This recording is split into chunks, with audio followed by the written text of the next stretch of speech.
Hello. Welcome to School of Medicine. I hoped, you all are doing great. Well, today our topic of discuss is the types of anemia. In last lecture, we discussed about anemia. Now come to the types of anemia. So let's begin. Anemia has almost 8 to 9 different types. So the first one is aplastic anemia. Aplastic anemia is a rare but serious blood disorder. If you have it, your bone marrow doesn't make enough new blood cells.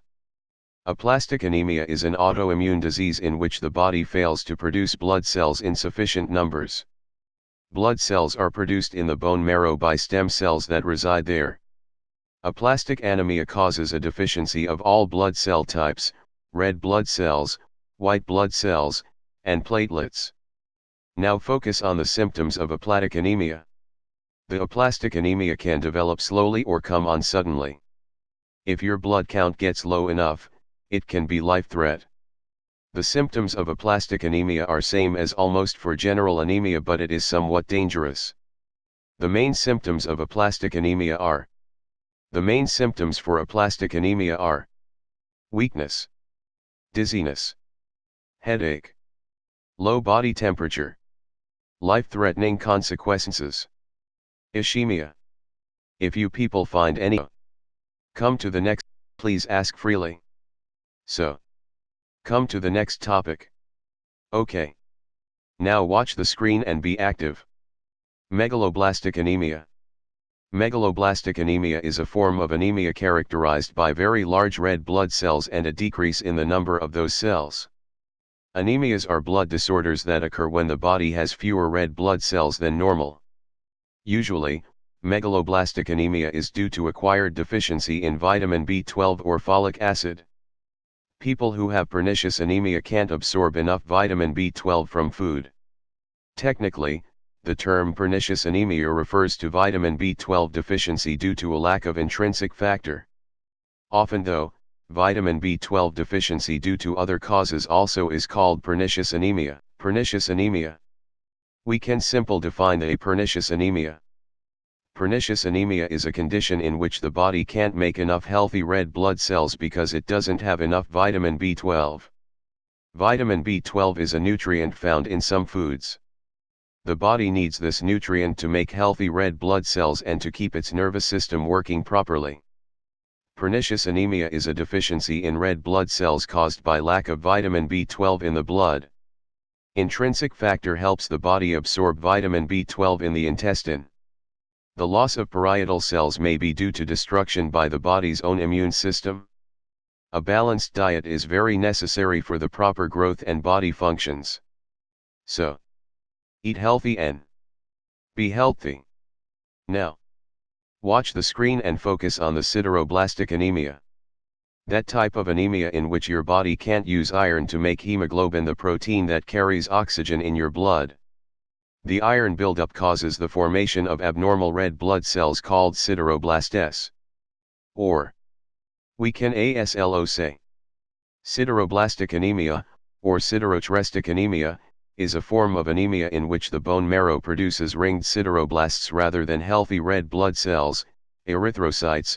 In sideroblastic anemia, the body has iron available but cannot incorporate it into hemoglobin, which red blood cells need in order to transport oxygen efficiently. The disorder may be caused either by a genetic disorder. Symptoms of sideroblastic anemia include skin paleness, fatigue, dizziness, and enlarged spleen and liver. Heart disease, liver damage, and kidney failure can result from iron buildup in these organs.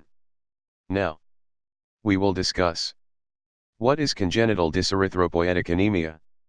It is a group of inherited anemias that reduce the number of healthy red blood cells in the body. All CDAs are passed down through families. So now, Fanconi anemia is a rare disease passed down through families, inherited, that mainly affects the bone marrow. It results in decreased production of all types of blood cells. This is the most common inherited form of aplastic anemia. Fanconi anemia is different from Fanconi syndrome, a rare kidney disorder. Or in simple words, Fanconi anemia makes your blood marrow produce too few blood cells. It's hereditary, meaning it's passed down from one of your parents through a gene mutation. So listen dear. With little explanation. Fanconi anemia, FA, is a genetic disorder that ultimately leads to bone marrow failure. Your bone marrow is responsible for making 3 different types of blood cells in your body. These include red blood cells, which bring oxygen to your tissues and organs, white blood cells, which fight infections, and platelets, which promote blood clotting to stop bleeding. So now dear, watch on the screen and be prepared for the next topic. Okay, so the next is autoimmune hemolytic anemia. Autoimmune hemolytic anemia happens when your body's immune system attacks and destroys red blood cells faster than it can make new ones. Autoimmune hemolytic anemia, AIHA, is a group of rare but serious blood disorders. They occur when the body destroys red blood cells more rapidly than it produces them. A condition is considered idiopathic when its cause is unknown.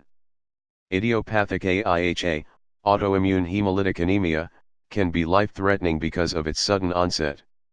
If you have an autoimmune disease like lupus, you're also more likely to get this type of anemia. Medicines such as methyldopa, aldomate, penicillin, and quinine, qualaquin, can also cause autoimmune hemolytic anemia. So this was all about autoimmune hemolytic anemia. Now, Diamond-Blackfan anemia. The Diamond-Blackfan anemia can be defined as a rare inherited bone marrow failure syndrome, characterized by a failure of the bone marrow, the center of the bone where blood cells are made, to produce red blood cells. This failure causes DBA patients to become severely anemic. The cure for Diamond-Blackfan anemia. Listen it.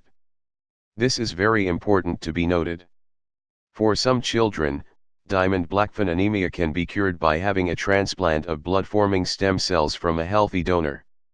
This treatment helps your child's bone marrow make normal blood cells. It is also called a bone marrow transplant or hematopoietic cell transplant. According to the DBA registry, the average age of those presenting with anemia is 2 months, and the average age of diagnosis of DBA is 4 months. Luckily, it is rare that this disorder goes unnoticed for long. Similar to other types of anemia, DBA is characterized by pale skin, sleepiness, and a rapid heartbeat. So guys, this was all about the types of anemia with explanation. I hope you people have learned something special in this lesson. So meet you in the next lecture. Subscribe our channel to get medicals and pharmaceuticals video regularly. Goodbye. Motion elements.